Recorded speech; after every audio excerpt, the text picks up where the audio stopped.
The summer sun beat down mercilessly on Willow Creek Estates as Rebecca Harmon stood ankle-deep in her backyard pool, watching her carefully planned neighborhood gathering disintegrate before her eyes.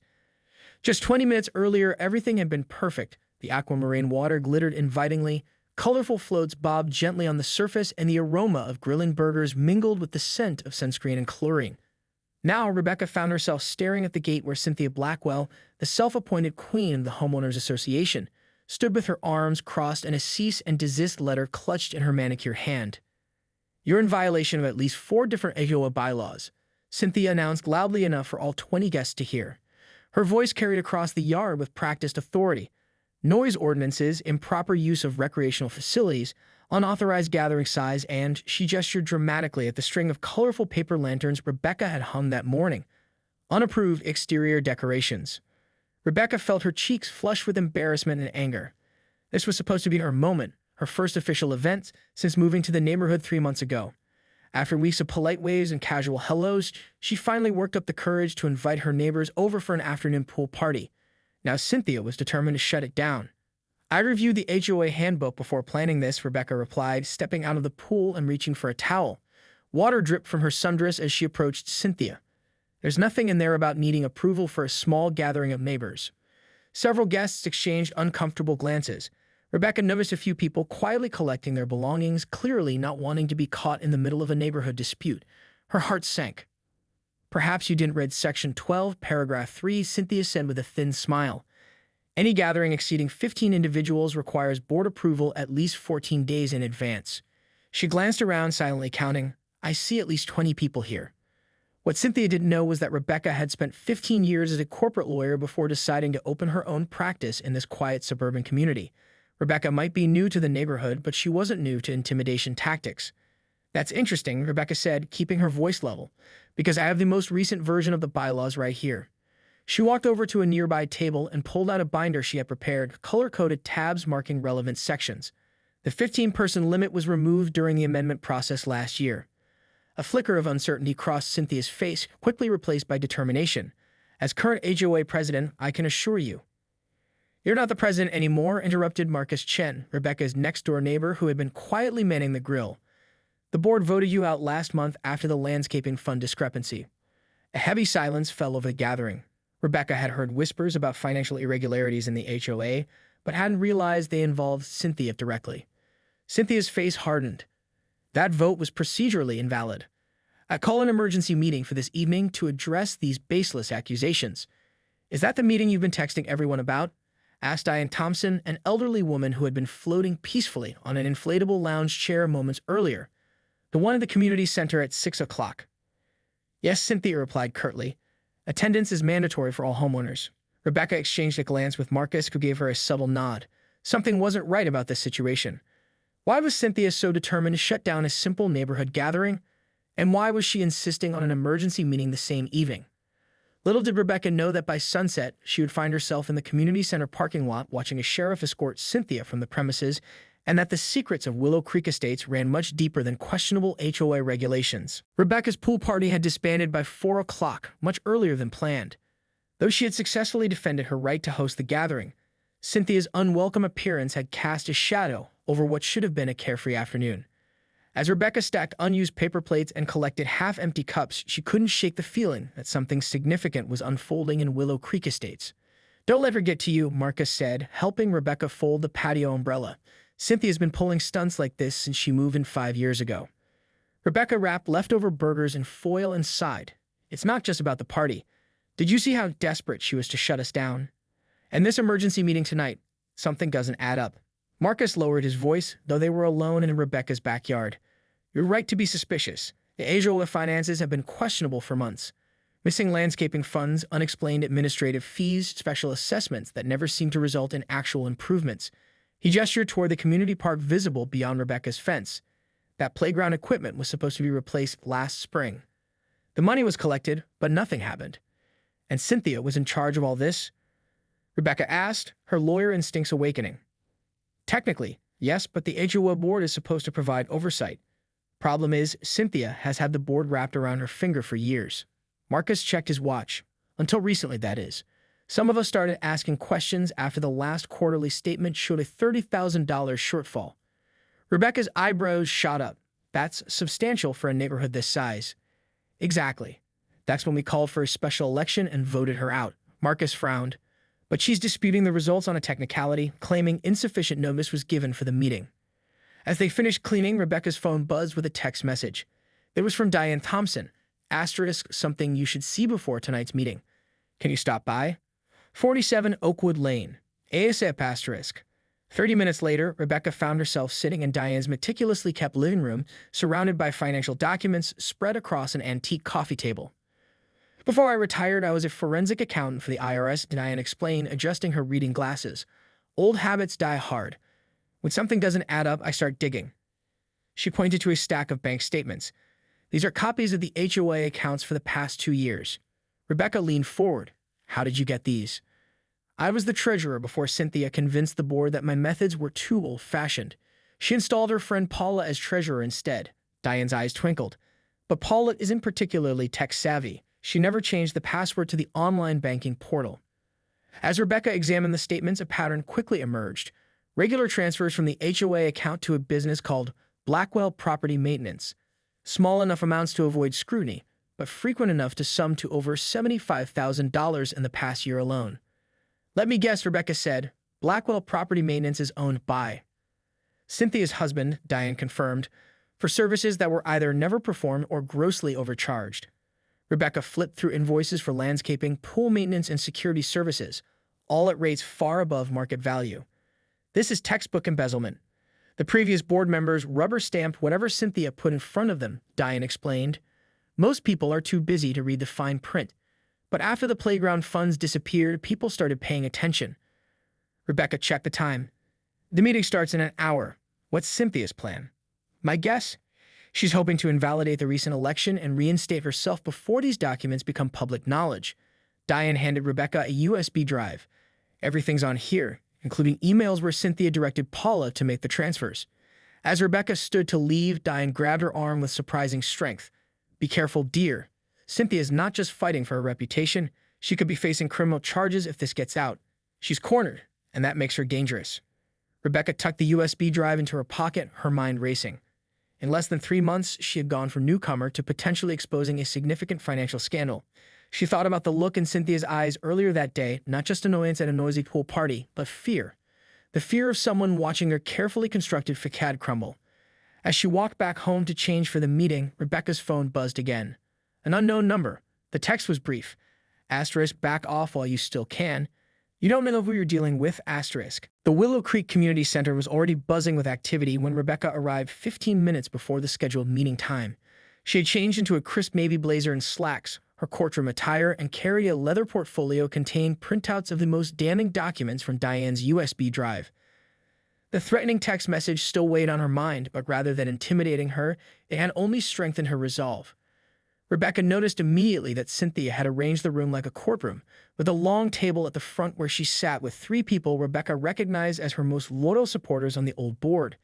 Chairs were arranged in rows facing them, creating a clear power dynamic. A projector had been set up, displaying a PowerPoint titled Restoring Order to Willow Creek Estates. Sign in, please, instructed Paula Jenkins, the appointed treasurer, who sat at a small desk by the entrance with a clipboard. Rebecca noticed Paula's hands trembling slightly as she checked names against a roster. Quite a turnout, Rebecca commented casually, signing her name. Indeed, it seemed nearly every household in the development was represented. Word had spread quickly about tonight's showdown.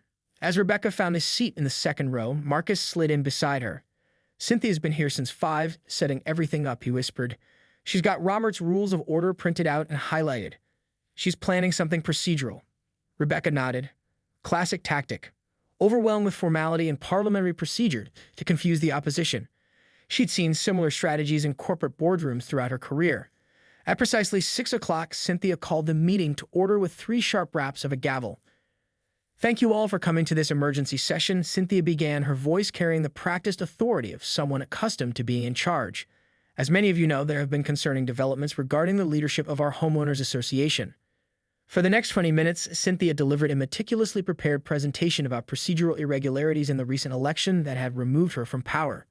She cited bylaws and precedents, projecting screenshots of emails with certain passages highlighted.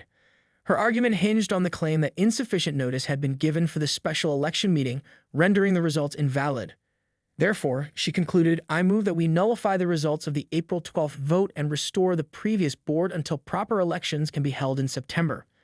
Paula quickly seconded the motion. Rebecca glanced around the room. Many residents looked confused by the procedural details or resigned to Cynthia's continued control. This was exactly what Cynthia wanted, to bury the real issues under a mountain of parliamentary procedure. Before the motion could be put to a vote, Rebecca stood. Point of order, she said clearly, using the same commanding courtroom voice that had intimidated countless opposing counsels. Cynthia's smile tightened. The chair recognizes Ms. Harmon. Before we vote on nullifying a democratic election, I believe we should address the reason that election was called in the first place. Rebecca moved to the center aisle, projecting her voice to reach everyone in the room. The financial discrepancies that prompted the special election haven't been explained. Murmurs rippled through the crowd. Cynthia's knuckles whitened around her gavel. That's not on tonight's agenda. We're here strictly to address procedural matters. I move to amend the agenda to include a financial review, Rebecca countered smoothly. According to Article 7, Section 3 of our bylaws, any homeowner may move to amend a meeting agenda with the support of 10% of attending members. Several people nodded in agreement, impressed by the newcomer's knowledge of the rules Cynthia had long used to control them. I second the motion, called Marcus. All in favor? Rebecca asked directly to the crowd, bypassing Cynthia's authority as chair. Hands shot up across the room, far more than the required 10%. The motion clearly passes, Rebecca stated, turning to face Cynthia. Now regarding the financial review. This is outrageous. Cynthia interrupted, her composure slipping. You can't just hijack a properly constituted meeting. Actually, she can, came a new voice from the back of the room. All heads turned to see James Morrow, the retired judge who lived in the corner lot, making his way forward. And Ms. Harmon is correct about the bylaw provision. Sheriff Parker's presence transformed the community center. The angry shouting quieted to a tense hush as he made his way to the front of the room, Deputy Rodriguez following a few steps behind. Years of law enforcement experience showed in their calm, measured movements. They weren't rushing, but neither were they hesitating. Ms. Blackwell, Sheriff Parker said again, his voice neither accusatory nor sympathetic, just professionally detached. I believe we need to have a conversation. Cynthia's transformation was remarkable. The imperious HOA president, who had confidently wielded her gavel moments earlier, now clutched her designer handbag like a shield. This is completely inappropriate, she said, her voice higher than normal. This is a private homeowners meeting. Actually, Deputy Rodriguez interjected, consulting a notepad. This community center is county property, leased to Willow Creek Estates HOA for official functions, which makes this a public venue, Sheriff Parker added, and an appropriate place to investigate a complaint we've received regarding financial irregularities. Rebecca hadn't moved from her position in the center aisle, the financial documents still in her hand. She watched Cynthia's eyes dart from the sheriff to the exit, calculating. If you're referring to these documents, Cynthia said, gesturing dismissively toward Rebecca, they've been taken out of context by someone who clearly has a personal vendetta against me. Judge Morrow stepped forward. Sheriff, I've had a chance to review some of these records. I believe there's sufficient evidence to warrant a formal investigation. A retired judge's opinion has no legal standing here, Cynthia snapped, some of her confidence returning. And I have no obligation to speak with you without my attorney present. That's absolutely your right, Sheriff Parker agreed easily. You're not under arrest, Ms. Blackwell. But I do need to inform you that we've received enough information to open an official investigation into the financial affairs of this homeowners association. We'll be freezing the HOA accounts pending that investigation. This announcement sent another wave of murmurs through the crowd. Homeowners exchanged worried glances. Frozen accounts meant no landscaping, no pool maintenance, no security services. As if reading their thoughts, Deputy Rodriguez added, this doesn't mean community services will stop. The county has procedures for ensuring essential services continue during investigations of this nature. Cynthia's husband, Roland Blackwell, suddenly appeared at her side. Until now, he had been sitting quietly at the back of the room. A small, nervous man who avoided eye contact, he whispered urgently in her ear. I think we should leave now, he said, loud enough for those nearby to hear. Nobody's stopping you, Sheriff Parker assured them. We'll be in touch tomorrow to arrange a formal interview. But Cynthia had apparently reached her breaking point. Years of unchallenged authority had left her unprepared for this public unraveling. This is all because of you, she hissed, pointing directly at Rebecca. You couldn't just mind your own business, could you? You had to come in here and turn everyone against me after everything I've done for this community. Rebecca maintained her composure, though she was acutely aware of all eyes on her. The financial records speak for themselves, Cynthia. You have no idea what it takes to run a community like this, Cynthia continued, her voice rising. Before me, this place was nothing. I'm the one who increased property values. I'm the one who enforced standards. I'm the one who made Willow Creek what it is today. By stealing from your neighbors? Someone called from the crowd. Cynthia's face contorted with rage. I was entitled to compensation for my time. Do you think I enjoyed spending hours dealing with your petty complaints, your ugly fences, and your barking dogs, and your tacky holiday decorations? The room fell silent at this outburst. Even those who had been sympathetic to Cynthia looked shocked at her contempt. Roland tugged at his wife's arm. Cynthia, please. But she was beyond restraint now. And you. She whirled on Rebecca again. Who do you think you are? 3 months in the neighborhood and you're hosting parties, making friends, acting like you belong here? I built this community. Me. Sheriff Parker stepped between them. Ms. Blackwell, I suggest you take your husband's advice and continue this discussion tomorrow when emotions aren't running so high. I'm not finished. Cynthia tried to step around him, but the sheriff stood firm. Actually, you are finished, he said quietly. This meeting is over for you. I'm going to have to ask you to leave the premises. Leave. This is my meeting. It's a meeting of the Willow Creek Estates Homeowners Association. 3 weeks after the explosive HOA meeting, Willow Creek Estates was transformed. The community center buzzed with activity as residents gathered for what they now called Rebuild Sunday, a weekly volunteer event focused on completing projects that had been promised but never delivered during Cynthia's reign. Rebecca wiped sweat from her brow as she helped Marcus and a team of neighbors assemble the long-awaited playground equipment. Nearby, another group painted the community center's weather-worn exterior, while others planted flowers along the walking paths. Children darted between work areas, offering water bottles to volunteers and occasionally helping in the way that only children can, with boundless enthusiasm and minimal practical effect. Hard to believe this is the same neighborhood, Diane remarked, settling onto a bench beside Rebecca. Though in her 70s, the retired accountant had shown up every Sunday with homemade lemonade and impeccably organized lists of supplies. Rebecca nodded, surveying the scene. It's not just the physical changes. Look at everyone talking, laughing. 3 weeks ago, half these people didn't even know each other's names. The investigation into Willow Creek's finances had moved swiftly. The day after the meeting, forensic accountants from the sheriff's department had arrived to examine the HOA books in detail. What they found exceeded even Rebecca's suspicions. Nearly $180,000 had been misappropriated over 3 years through a complex scheme of inflated invoices, phantom services, and fabricated emergency repairs. Cynthia and Roland Blackwell had been arrested 4 days after the meeting, charged with multiple counts of embezzlement and fraud. They'd been released on bail, their house now conspicuously empty with a for sale sign hastily planted in the front yard. The preliminary hearing was scheduled for next month, with both facing potential prison time.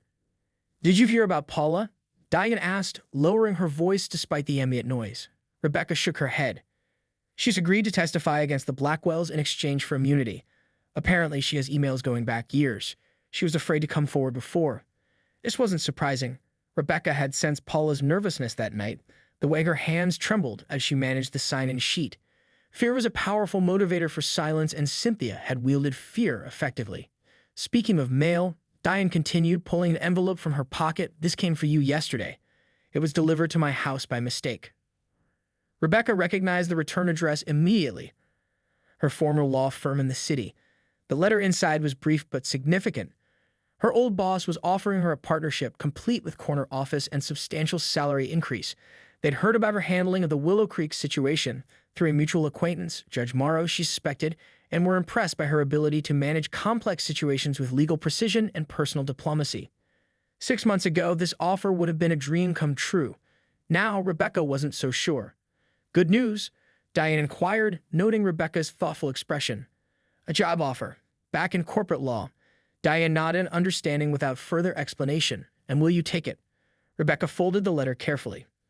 I moved here to escape 60-hour work weeks and endless office politics. I wanted community simplicity. She gestured toward the bustling volunteers. I didn't exactly find simplicity, did I? You found something better, Diane observed. You found purpose. Before Rebecca could respond, she noticed a familiar vehicle pulling into the parking lot, Sheriff Parker's patrol car. Unlike his previous visit, he arrived alone in casual clothes, carrying what appeared to be a tray of coffee cups. Our weekly update, Rebecca explained, rising to greet him. The sheriff had been surprisingly supportive, helping the community navigate the legal complexities of reorganizing their HOA while criminal proceedings were underway. Miss Harmon, he nodded as she approached. Brought some coffee. Thought you all might need it. David, please, she corrected him with a smile.